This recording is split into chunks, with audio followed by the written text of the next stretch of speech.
அனைவருக்கும் வணக்கம்.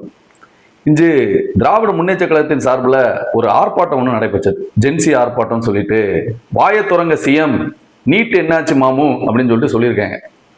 அதாவது 2021 கேம்பெயின், அதுலேயே உதயநிதி ஸ்டாலின் அவர்கள் என்ன சொல்லியிருக்காருன்னு கேட்டா, நாங்கள் ஆட்சிக்கு வந்த உடனே நீட்டு விளக்க பூரண நீட்டு விளக்கு கண்டிப்பாக கொண்டு வருவோம்னு சொல்லியிருக்காப்ல. 2021 இருந்து 26 வரைக்கும் யாரோட ஆட்சி இருந்து? திராவிட முன்னேற்ற கழகத்தினுடைய ஆட்சி தானே இருந்து, வேற ஏதாவது கட்சியினுடைய ஆட்சி இருந்தா? இந்த 2021 இருந்து 26 வரைக்கும் நீட்டு விளக்கு நீங்க கொண்டு வரல. தமிழ்நாடு மக்களை ஏமாத்துனீங்க, ஏமாத்தி ஆட்சியில உட்கார்ந்துகிட்டு இன்னைக்குதான் தமிழக வெற்றி கழகத்தினுடைய தலைவர் திரு விஜய் அவர்கள் 40 நாள் தான் ஆட்சி அமைச்சிருக்காரு. இப்ப நீட்டு விளக்கு என்னாச்சு, நீட்டு விளக்கு என்னாச்சு, அதுக்கும் அவர் பதில் உரை கொடுத்திருக்காரு தமிழக சட்டமன்றத்துல. அதுக்கு உண்டான ஏற்பாடுகளை நாங்க பண்ணிட்டு இருக்கோம். ஆட்சி அமைஞ்சு வெறும் 50 நாள் தான் ஆகுது. 50 நாள்ல சிங்கப்பெண் திட்டத்தை கொண்டு வந்திருக்காரு. அவர் வந்ததுல இருந்தே பாலியல் வன்கொடுமை குற்றச்சாட்டு அதிகமா இருக்கு. ஏதோ நேத்து தான் வந்ததா?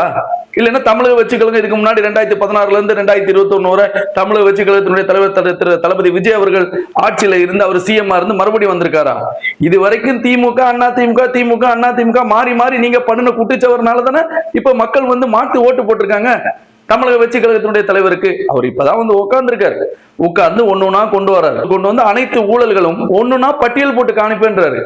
அக்கா ஜூலி அக்கா இருக்காங்கல்ல, ஜூலி அக்கா, நமக்கு தெரியும் அக்கா ஜூலி ட்ரெண்ட் ஆகிறதுக்கு வேண்டிய ஒன்னொன்னா பேசிட்டு இருக்காங்க. அவங்க என்ன பேசுறாங்கன்னு அவங்களுக்கே புரியாது.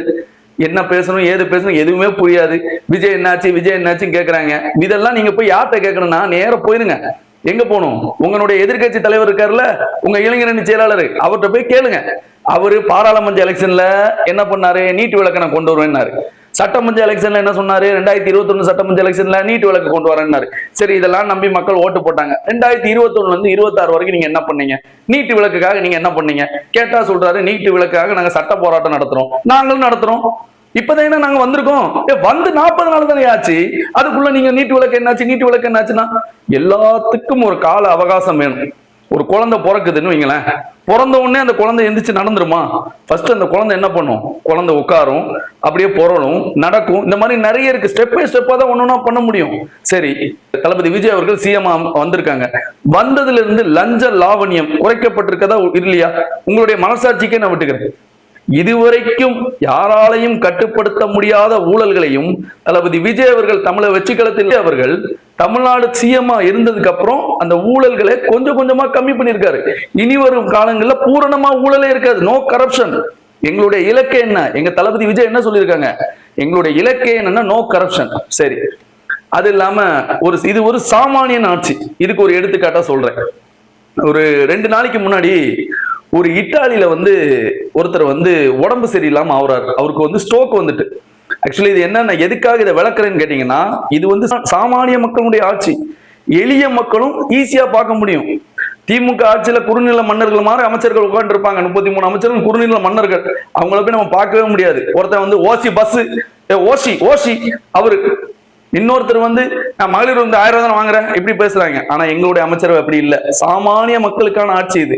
அதுக்கு எடுத்துக்காட்டாதான் ஒரு இத்தாலியில ஒருத்தருக்கு உடம்பு சரியில்லாம ஆகுது. அவர் தமிழ்நாட்டை சேர்ந்தவர்.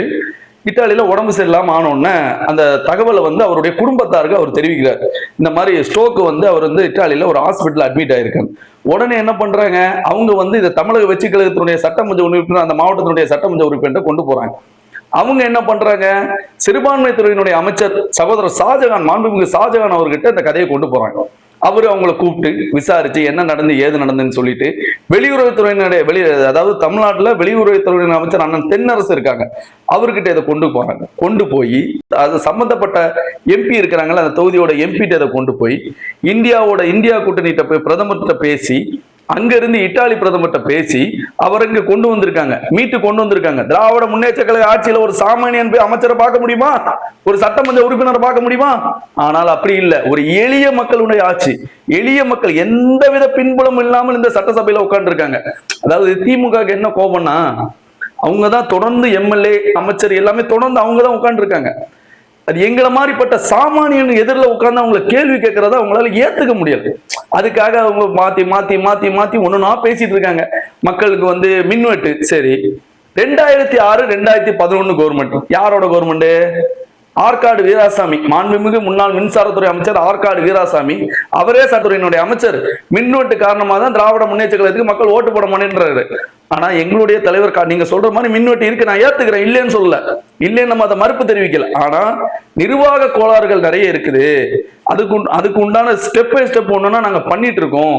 நிறைய அங்க பிரச்சனைகள் இருக்கு, அதை கொஞ்சம் கொஞ்சமா சரி பண்ணிட்டு இருக்கோம். சரி பண்ணதுக்கு பிற்பாடு தொடர்ந்து மின்வெட்டு இல்லாம பூரண மின்வெட்டை நாங்க அமலுக்கு கொண்டு வரோம்னு சொல்லிட்டு தளபதி சொல்லியிருக்காப்ல.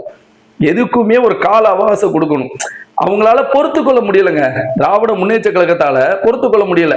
நீங்க என்னதான் பொய் பிரச்சாரங்களை முன் வச்சாலும், தளபதி விஜய் மேல என்னதான் குற்றச்சாட்டு வச்சாலும் மக்கள் தெளிவாக இருக்கிறாங்க. மக்கள் ரொம்ப தெளிவா இருக்காங்க. யாரை உட்கார வைக்கணும், யாருக்கு எந்த அதிகாரத்தை கொடுக்கணுங்கிறது மக்கள் தெளிவாக இருக்கிறாங்க, எந்த இதுவும் இல்லை.